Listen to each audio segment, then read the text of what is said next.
الشيطان الرجيم بسم الله الرحمن الرحيم لقد كان لكم في رسول الله أسوة حسنة لمن كان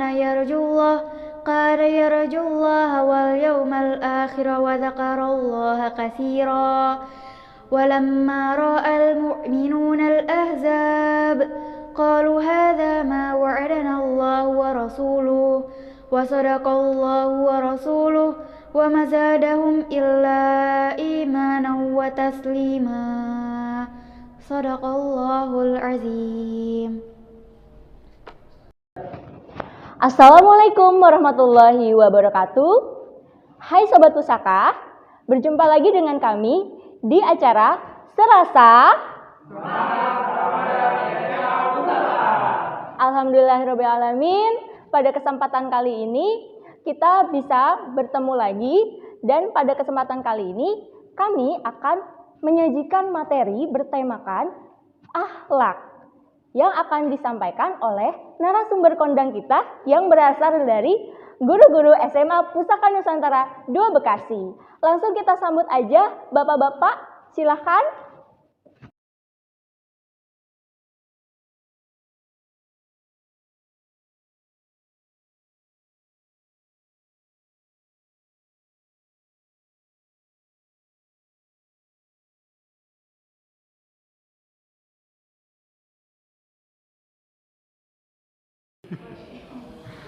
Narasumber kita ini yang pertama ada Bapak Ahmad Humaydi SAG selaku guru agama, ya, dan yang satu lagi ada Bapak Joko Nugroho selaku guru bimbingan konseling, yang mana merupakan master psikologis kita, gitu ya. Nah, bapak-bapak, di Ramadan ini ya, atau di kehidupan kita sehari-hari ini, kita kan sering tuh dengar istilah akhlak ya, atau tingkah laku gitu ya, Pak ya. Nah, akhlak ini di kehidupan sehari-hari, khususnya di Ramadan ini, seperti apa sih Pak akhlak yang baik, akhlak yang harus kita perbaiki dan harus kita tambah gitu ya nilainya di bulan puasa ini? Gimana Bapak Ahmad mungkin bisa menyampaikan? Terima kasih untuk Ibu Anissa. Sebelumnya, bismillahirrahmanirrahim. Assalamualaikum warahmatullahi wabarakatuh.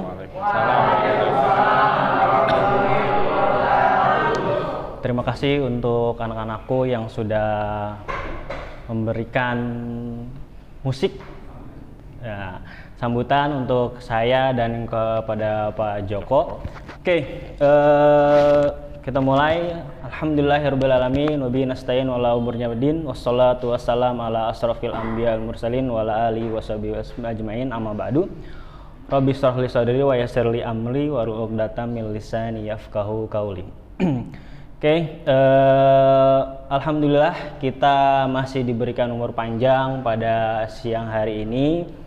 Kita sudah memasuki 10 terakhir bulan Ramadan, atau lebih tepatnya malam ke-23 Ramadan, dimana ini kalau kata baginda Rasul mengencangkan ikat pinggang. Maksudnya di 10 terakhir ini adalah dimana kita getol-getolnya untuk beribadah, apalagi di malam-malam ganjil itu kita berlomba-lomba untuk mendapatkan malam Lailatul Qadar, sebagaimana malam yang begitu indah, malam yang 1000 bulan.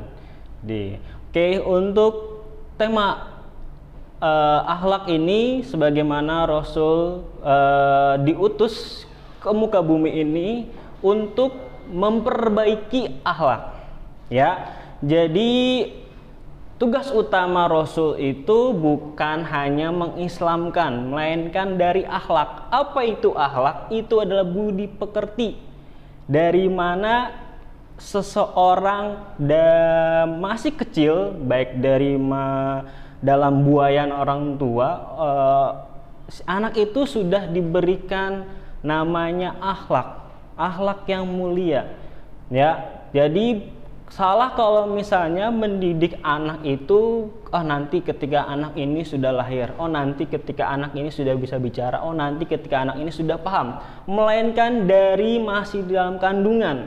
Kalau bahkan dalam ulama mengatakan sebelum kalian mempunyai atau merencanakan mempunyai anak, sudah kalian bentuk dulu akidah, akhlak dan akidah kalian itu. Oke. Sebagaimana dalam Qur'annya, laqad kana lakum fihi Rasulullahi sallallahu uswatul hasanah. Telah kami berikan akhlak Nabi Muhammad itu sebagai akhlak yang mulia. Oke. Nah, akhlak itu merupakan suatu identitas bagi seorang atau seorang muslim. Jadi kalau misalnya kita bisa lihat nih, ini akhlaknya bagaimana, budi pekertinya bagaimana, atau bahasanya itu moral anak itu seperti apa. Mungkin kalau bisa diperincikan lagi dari dunia psikologi, bagaimana dengan Pak Joko? Dari dunia psikologi ya. Bismillahirrahmanirrahim. Assalamualaikum warahmatullahi wabarakatuh. Waalaikumsalam warahmatullahi wabarakatuh. Berkaitan dengan akhlak ya. Jadi saya bukan guru agama, saya juga bukan ustadz. Jadi saya menjelaskannya secara perspektif berkaitan dengan ilmu pengetahuan dan agama. Ya, karena ilmu pengetahuan tanpa agama tidak ada fungsinya gitu ya. Jadi ilmu pengetahuan sama agama harus berdampingan. Nah, berkaitan dengan akhlak. Tadi bilang Pak Ahmad, akhlak itu sudah ada sejak direncanakannya dalam kandungan ya kan. Nah, kita lihat akhlaknya Nabi Muhammad sallallahu alaihi wasallam. Kita lihat dia dilahirkan dari orang-orang, dari kedua orang tua yang memiliki akhlak yang sudah dipilih oleh Allah. Abdullah dan ibunya siapa? Aminah ya. Siti Aminah. Dia itu orang tuanya adalah seorang yang menganut agama Ibrahim sebutannya ya dulu.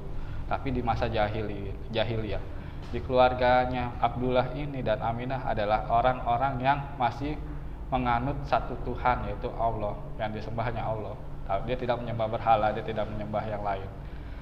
Jadi Nabi Muhammad dipilih dari orang-orang yang yang sudah taat pada Allah gitu. Makanya dia terlahir dengan Rasul yang menjadi pilihan dan Rasul terakhir yang sangat diistimewakan ya, dengan akhlaknya yang bersih.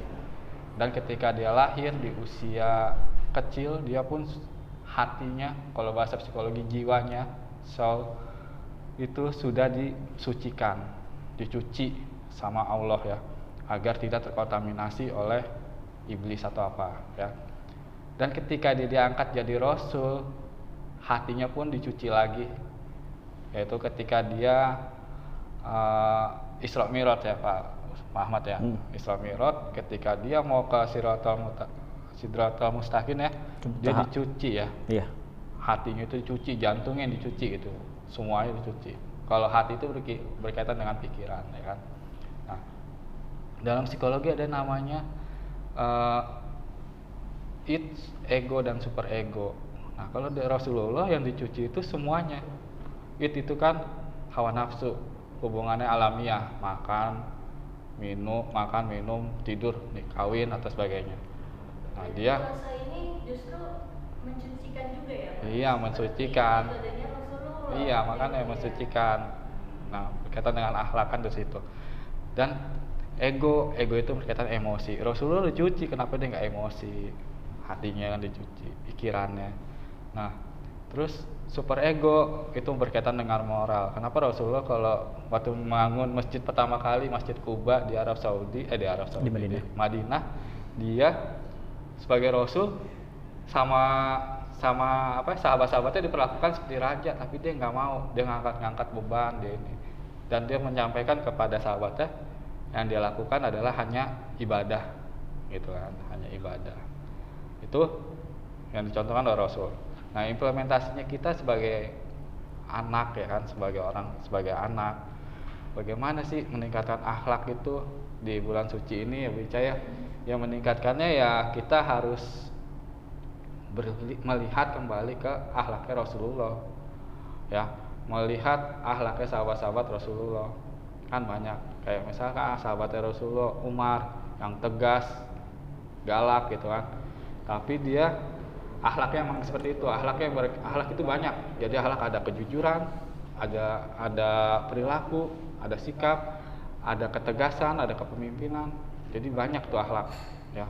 Jadi kalau dalam psikologi ada namanya misalnya IQ itu banyak, kebagi lagi. Ada IQ spiritual, ya kan? Ada IQ performance skill, kemampuan, ya kan? Misalnya orang bagaimana cara berucap, itu di akhlak, ya kan? Gitu. Terus ada namanya dalam mengambil tindakan, bisa mengambil keputusan, perencanaan, itu namanya di akhlak. Nah, itu secara kaidah ilmu pengetahuan. Tapi secara agama yang tadi kita kembali lagi ke Rasulullah. Tadi Pak Ahmad bilang Rasulullah dilahirkan untuk memperbaiki akhlak manusia. Karena semenjak Nabi Ibrahim meninggal sampai Nabi Muhammad itu nggak ada, itu zamannya jahiliyah ya Pak Ahmad ya. Nabi Isa kan udah putus ya. Nabi Isa putus, itu zamannya jahiliyah. Jadi orang akhlaknya menyimpang dari ajaran-ajaran Rasul-Rasul Allah gitu kan. Nah, terus kalau misalkan ada temen nih, kamu di sekolah yang tadi akhlaknya jelek, dirubah mindsetnya. Bagaimana caranya biar teman kita atau diri kita sendiri mindsetnya menjadi akhlak yang baik. Misalkan tadinya suka menegur teman dengan kata-kata yang kotor. Nah, kalau kita pengen kita berakhlak ya, meningkatkan akhlak, tegurlah teman-teman kita dengan kata-kata yang memotivasi. Misalnya kata-kata goblok, kata-kata goblok, bodoh, itu dihapus. Bilang temen lo, dasar lo pinter gitu kan. Jadi ada motivasi, doa. Dasar lo pinter matematika, dan tadinya bodoh banget pinter matematika, ya kan. Pinter kimia, Bu Ica seneng banget kalau pinter kimia gitu. Kalau pinter olahraga ada banyak, biasa, nggak usah. Oke, baik. Ya. Mungkin ada Pak Ahmad tambahannya. Jadi sebenarnya bulan Ramadan ini bisa kita latihan ya, memperbaiki akhlak. Siapa tahu dengan 30 hari kita melatih akhlak kita menjadi lebih baik lagi, jadinya yang tadinya tidak terbiasa jadi terbiasa. Keterusan gitu ke bulan-bulan yang lain ya. Jadi kita kembali fitri di bulan Ramadan. Seperti kalau misalkan di psikologi ada namanya John Locke menyebutkan teorinya tabula rasa. Manusia itu terlahir dengan kekosongan seperti kertas putih. Jadi manusia itu emang lahir udah fitrah gitu ya. Maksudnya udah punya akhlak baik, tapi bagaimana yang menentukan akhlak itu adalah yang mendidiknya. Gitu. Nah, yang mendidiknya di sini ada orang tua, ada guru, dan lingkungan. Seperti kertas kosong ya Pak. Kan kalau di surat Ar-Rum kan ayat 30 menerangkan tentang fitrahnya manusia Pak Ahmad ya. Mungkin Pak Ahmad bisa jelasin. Ya, benar kata Bu Ica dan Pak Joko juga. Sebenarnya di bulan suci ini adalah dimana kita membiasakan yang tadinya tidak pernah jadi biasa lagi nih. Kayak misalnya jarang namanya baca Quran, sholatnya jarang-jarang, sholat malam yang tidak pernah. Di bulan Ramadan inilah kita memperbaiki, memulai lagi. Jadi kalau kata orang membiasakan apa yang sudah biasa di Ramadan ini, nanti setelah Ramadan kalian akan terasa itu ini. Ya, jadi bukan yang kita sudah melakukan di bulan Ramadan ini namanya kita puasa, rajin tadarus, sholat malamnya, tapi nanti setelah Ramadan itu malah berkurang, itu malah ini banget, kalian bakal rugi banget. Karena di bulan inilah kita ibarat kata digembleng, setelah bulan Ramadan inilah kita mendapatkan apa yang kita rasakan. Oh, ternyata enak setelah puasa sebulan itu, mau lanjut puasa Syawal, mau lanjut puasa Daud, mau lanjut puasa Senin Kamis, sholat malam enak banget, tentram, dimana saya bisa mengadu sama Sang Holik, Sang Pencipta, seperti itu. Jadi orang yang berakhlak itu orang yang menghargai waktu, orang yang menghargai kedisiplinan. Jadi menjalankan rutinitas itu jadi biasa. Orang yang rugi gitu ya Pak ya. Oke, baik. Terima kasih kesempatannya ya untuk Bapak Ahmad Ya, dan untuk sama-sama. Bapak Joko. Mungkin di lain waktu kita bisa gabung lagi ya Pak untuk Ya. berdiskusi masalah yang lain mungkin gitu ya. Terima kasih buat Bapak Joko dan Bapak Ahmad. Semoga materi hari ini tentang akhlak ini menjadi pengetahuan baru yang menambah semangat kita dalam memperbaiki diri di bulan Ramadan, khususnya di 10 hari terakhir Ramadan ini. Baik, sekian dari kami. Semoga semuanya mendapatkan ilmu yang bermanfaat. Amin. Sampai jumpa lagi di Serasa Assalamualaikum warahmatullahi wabarakatuh. Waalaikumsalam Warahmatullahi wabarakatuh. Allahumma shalli wa sallim wa barik alaihi. warahmatullahi wabarakatuh. Allahumma